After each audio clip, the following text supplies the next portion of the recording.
Hola, ¿qué tal? Soy Noemí Lugo y en este video vamos a hablar de cómo realizar grupos de enfoque en línea en el contexto de la pandemia. Lo primero es aclarar las diferencias entre hacer una entrevista y un grupo de enfoque. Nunca debes decidirlo por tener más participantes de una sola vez, de manera rápida, sino que hay una lógica.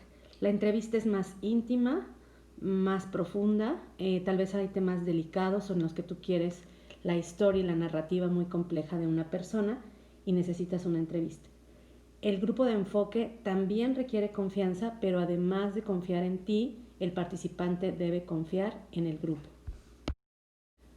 Un grupo de enfoque es excelente para encontrar patrones, rebotar ideas y les da un input a los participantes para poder hablar, animarse, continuar, completar, contrastar lo que otros participantes están diciendo, ejemplificar o añadir. Esa es una dinámica excelente que solo se da en los grupos de enfoque y que en particular es muy buena para generar ideas y soluciones. Por ello, el enfoque que voy a ponerte está basado en este artículo que elaboramos yo como primera autora y María Elena Melón como segunda autora, que fue un proceso de diseño de cursos gamificados y narrativizados para apoyar a las madres de niños con autismo. Esto habla solo de un curso, aunque el proyecto contiene más cursos. Los problemas que encontramos en la revisión de literatura es que las madres y en general los familiares de personas con discapacidad presentan mayores índices de estrés, ansiedad y otras enfermedades físicas y mentales, dado el gran tiempo que dedican al cuidado y el estrés al que están normalmente expuestos y expuestas.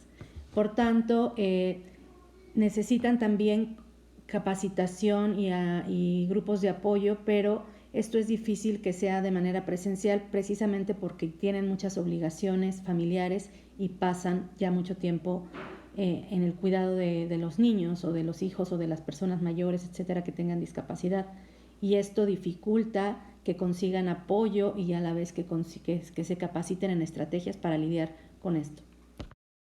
En este caso utilizamos dos grupos de enfoque, uno presencial al que pudieron asistir menos mamás y uno segundo vía WhatsApp que duró alrededor de una semana. En este continuaron las mamás que ya habían participado, pero se sumaron otras que al ser vía WhatsApp podían participar. En el primero nos enfocamos más en las problemáticas y necesidades que habían tenido en el crecimiento de sus hijos y en el segundo en estrategias de solución e ideas tanto para su bienestar como para la crianza y educación. En esta imagen pueden ver cómo las mamás colocaban en esta línea de tiempo que es la edad, las problemáticas que hubieran pasado sus hijos en la edad que ellas desearan acomodarlas desde el nacimiento hasta los 22 años. Visualmente aquí se puede apreciar que los mayores retos son en la niñez entre los 3 y los 9 o 10 años. Después de hacer este mapeo, las mamás y las investigadoras hicimos un círculo y comentamos más a detalle esto que ellas habían visto en el crecimiento y detallaban los retos, expresaban cómo se habían sentido y bueno, comentaban todo lo que querían.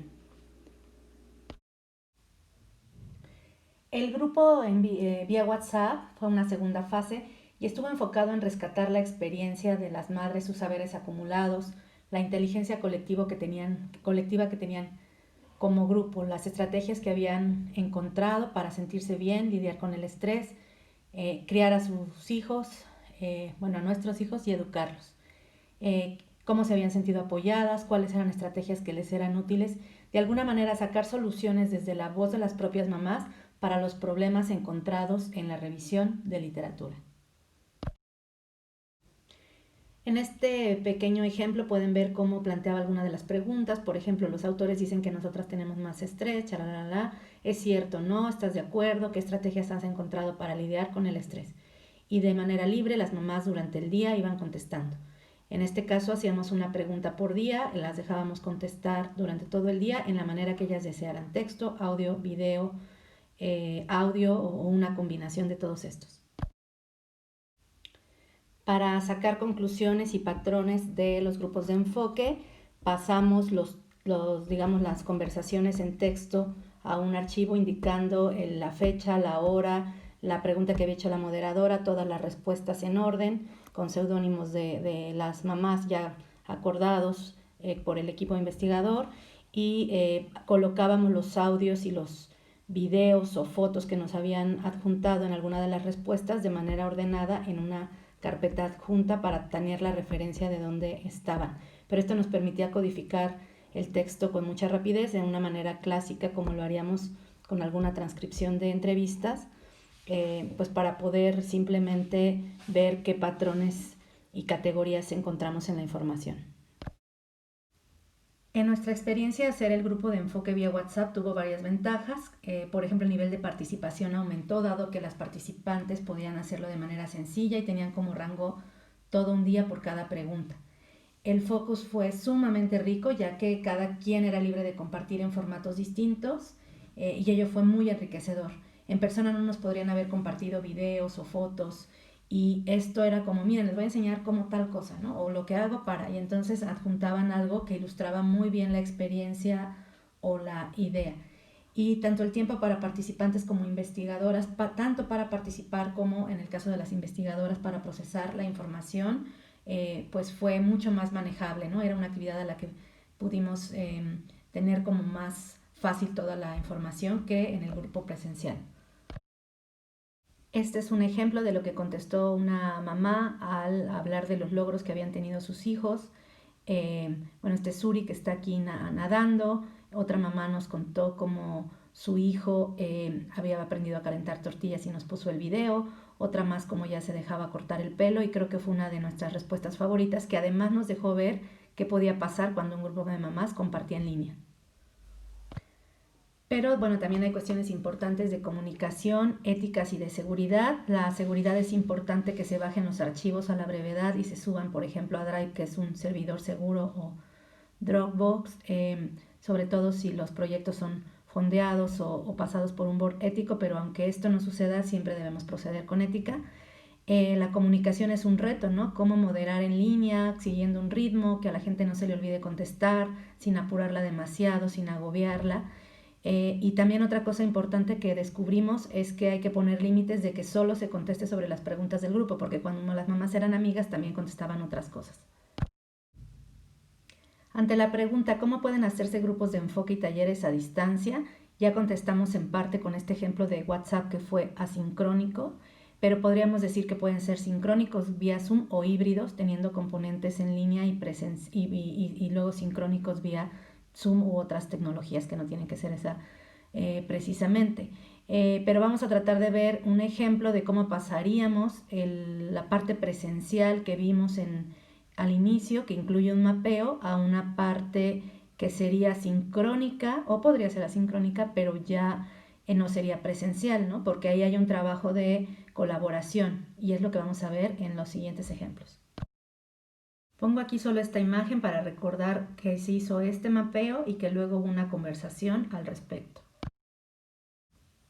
Esto lo podríamos replicar con un software de videollamada, citando en el mismo horario a las participantes, pero también después ayudándonos con software de ideación, ¿no? Por ejemplo, aquí tenemos Padlet como tan solo uno de los ejemplos en los que podríamos hacer la línea del tiempo. Podríamos colorear los post-its también para tener categorías. Este es un ejemplo de Miro, en el que podríamos pensar que cada mamá o cada niño es un caso, y podríamos replicar este formato que ya viene disponible en Miro. Podríamos usar pizarras más libres, ¿no? que nos dejarían que las participantes dibujen, o usar nuestros propios formatos, por ejemplo en Google Jamboard, o también en Explain Everything, que es otra plataforma que a mí me parecería la mejor, pero que esta sí tiene pago de licencia. Sin embargo, es la que tendría más potencial, diversidad y posibilidades, y por eso la pongo, por si alguien ya cuenta con ella.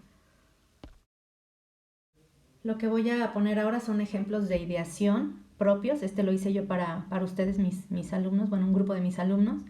Estos permiten que tengamos ya ciertas cosas compartidas con patrones que no son dibujos libres, pero no son el típico post-it, sino que tienen que ver con la manera en la que nosotros queremos usar la imagen o las metáforas que nosotros necesitamos en la investigación, en el caso de que las realicemos los investigadores, o podrían ser libres si queremos que salgan de los usuarios.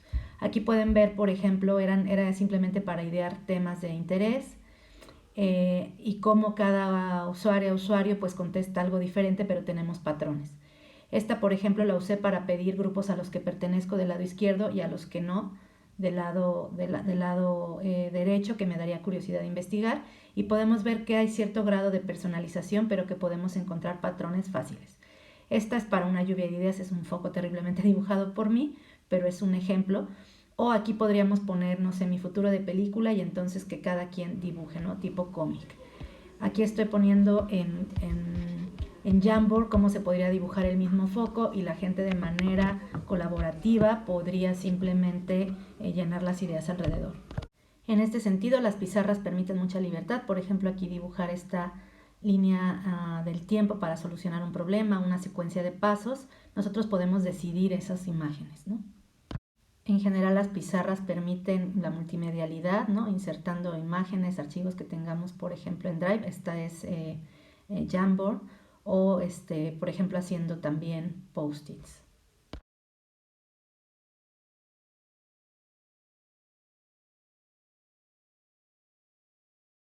En este último ejemplo podemos ver que simplemente podríamos cargar una imagen que ya tenemos. Bueno, y aunque vimos WhatsApp como una opción para los grupos asincrónicos que funciona muy bien, aquí tienen Discord, que podría ser otra opción para combinar participación sincrónica y asincrónica, también multimedial, y no la he explorado tanto porque no he usado, por ejemplo, video en tiempo real, pero tal vez podría combinar todas las opciones en una sola plataforma. Si tienes curiosidad de saber en qué va este proyecto, que es de investigación-acción, al final, en vez de hacerlo juego, lo hicimos una narrativa colectiva donde se rescatarán experiencias reales y de aprendizaje de las madres y sus hijos para estos cursos que ahora en vez de que estarán basados en narrativa. Estos cursos estarán disponibles en Aprendiz, una plataforma diseñada por Alejandro Alcántara y codiseñada por mí, en las que habrá misiones para promover la capacitación específica de cómo tratar asuntos del autismo y a la vez de bienestar, para promover bienestar, y habrá conocimiento científico transformado en infografías para ser más divulgativo y algunas pruebas gamificadas para ver qué aprendieron las mamás. Bueno, mi recomendación principal es que el grupo de enfoque en línea o presencial o híbrido lo más importante es que preguntemos, cómo moderemos y que realmente esa interacción nos dé algo diferente y más propicio que lo que nos hubiera dado una entrevista. Lo más importante definitivamente siempre es el trato con los participantes y generar un ambiente de confianza entre nosotros, con ellos y entre ellos. Preparar siempre muy bien los protocolos, las herramientas que se vayan a utilizar, probarlas y dar roles diferentes a los investigadores. Gracias por ver este video, espero que te haya servido. Esta es la bibliografía del caso presentado como ejemplo de esta metodología. Fue presentado en este congreso en Kioto, Japón, en el 2019, después en el Congreso de Mujeres de la UNAM de este año, en la Feria de Proyectos de Investigación de Campus Monterrey, bueno, y en otros espacios. Estaremos sacando por un lado los cursos disponibles para los familiares de personas con autismo y bueno, publicando más en qué va la investigación, que ya vamos en fases más adelantadas. Hasta luego.